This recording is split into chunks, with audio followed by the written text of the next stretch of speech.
यीशु मसीह के नाम से आप सबको शुभकामनाएं। दैनिक एक मिशनरी जीवन।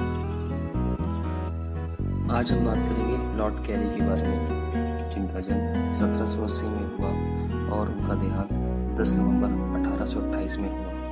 ये है अमेरिका देश में वर्जीनिया शहर के निवासी थे और इन्होंने अफ्रीका में ईसाई धर्म का प्रचार किया। तो चलिए शुरू करते हैं। क्या आपने कभी यीशु मसीह द्वारा किए गए उद्धार का पूरी तरह से अनुभव किया है? उद्धार का अर्थ है जानने के लिए हमें किसी न किसी रूप में दास्ता को समझना या अनुभव करना चाहिए। लॉर्ड कैरी का जन्म एक गरीब ईसाई परिवार में हुआ था और उनके माता पिता गुलामी में पाए गए थे। अपने बचपन से ही यीशु का उद्धार की शक्ति के बारे में सुनते आए और मानते थे कि एक दिन वे भी आज़ाद हो जाएंगे। उन्हें कुछ चीज़ों करने की स्वतंत्रता दी गई, लेकिन उन्हें जो करना की इच्छा थी उसे करने की पूर्ण स्वतंत्रता नहीं थी।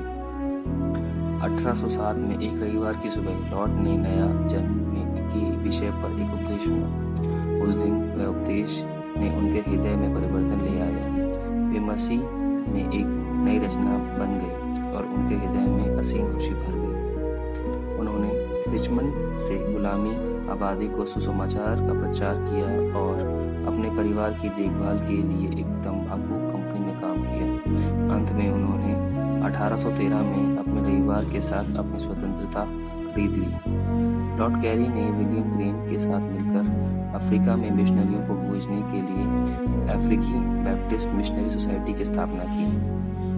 सन 1821 में कैरी ने और उनकी पत्नी ने व उनके दोनों बच्चों ने अफ्रीका में लाइबेरिया देश की समुद्री यात्रा आरंभ किया। वहां उन्होंने अथक सुसमाचार का प्रचार किया और उस क्षेत्र में चर्चों की स्थापना की।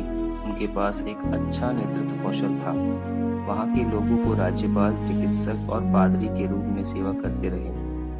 अपनी पत्नी की मृत्यु के बाद भी वे उसी बोझ के साथ अफ्रीका के लोगों के लिए काम करते रहे। किसी भी कठिनाई ने उन्हें उनकी दृढ़ इच्छा शक्ति को नहीं हिला सकी। उन्होंने अपने खुद के पैसों से स्कूलों की स्थापना की और स्थानीय बच्चों को शिक्षित किया।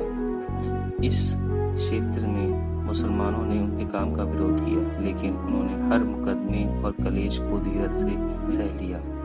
सन 1828 में वह एक शिपयार्ड के एक दुर्घटना के रूप में घायल हो गए और उनकी मृत्यु 2 दिन बाद हो गई। इसी के साथ वह प्रभु के साथ रहने चले गए। यीशु के नाम पे आमीन।